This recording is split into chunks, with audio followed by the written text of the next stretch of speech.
আমতলী থানার অধীন ফুলতলী মতিনগর এলাকায় বাদল মিয়ার বাড়িতে অভিযান চালিয়ে 5 বস্তা অবৈধ কাপড় উদ্ধার করে পুলিশ। বাদল মিয়াকে আটক করে থানায় নিয়ে আসে। সাংবাদিকদের মুখোমুখি হয়ে পুলিশ আধিকারিককে বলেন, গোপন সংবাদের ভিত্তিতে জানতে পারে বাদল মিয়ার বাড়িতে কিছু চুরি করা কাপড় রয়েছে। সে অনুসারে বাদল মিয়ার বাড়িতে তল্লাশি চালিয়ে প্রায় 5 বস্তায় 5 লক্ষ টাকার কাপড় উদ্ধার করতে সক্ষম হয় পুলিশ। বাদল মিয়াকে জিজ্ঞেস করার পর তার কোনো সদুত্তর দিতে পারেনি এবং কাপড়ের কোনো বৈধ কাগজপত্র দেখাতে পারেনি সে। সন্দেহ করা হচ্ছে কোনো দোকান থেকে হয়তো কাপড়গুলি চুরি করা হয়েছে। আর সেই অনুযায়ী 380 এবং 411 দ্বারা একটি মামলা নিয়ে তদন্ত করা হবে।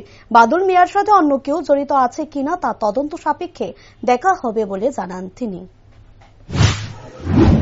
আমরা আজকে ফুলতলী মতিনগর এলাকায় আমরা মোবাইল করছিলাম। হঠাৎ একটা আমাদের সুবর্ণপুর পুলিশ ওয়েস্ট ত্রিপুরা ওনার কাছ থেকে একটা ইনফরমেশন পেয়েছি যে বাদল মিয়ার বাড়িতে কিছু অবৈধভাবে চুরির কাপড় মজুত রাখা আছে।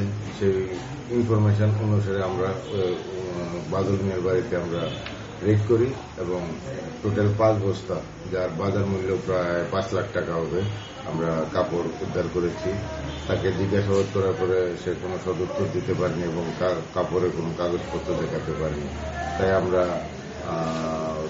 সন্দেহ করছি যে কোনো দোকান থেকে এগুলো চুরি করে এনেছে বিক্রি করার উদ্দেশ্যে। আমরা 380 এবং 411 দ্বারা একটা মামলা নিয়ে তদন্ত করব। এগুলো কি বাংলাদেশে পাচারের উদ্দেশ্যে নিয়েছে? বাংলাদেশেও তো কোনো জায়গাতে বিক্রি করার উদ্দেশ্যে চুরি করে এনে রেখেছে। কিসের কাপড় এগুলো? হ্যাঁ, কিসের কাপড় এগুলো? কাপড়গুলি এগুলি শার্টের কাপড়, শার্টের থান কাপড়। আপনারা কোন জায়গাতে অভিযান করেছেন? এটা হলো ফুলতলীতে। এই সঙ্গে কি আর কিছু আছে কি কেউ জড়িত? এটার সঙ্গে জড়িত আছে সেটা আমরা তদন্ত করে দেখবো যে তার সাথে তার যে গ্যাং তারা কিভাবে আনছে বা কিভাবে বিক্রি করছে, কিভাবে চুরি করছে, সেগুলো আমরা তাকে রিমান্ডে এনে জিজ্ঞাসাবাদ করে আমরা দেখবো। যাকে আটক করেছেন অন্য নাম বাদল মিয়া।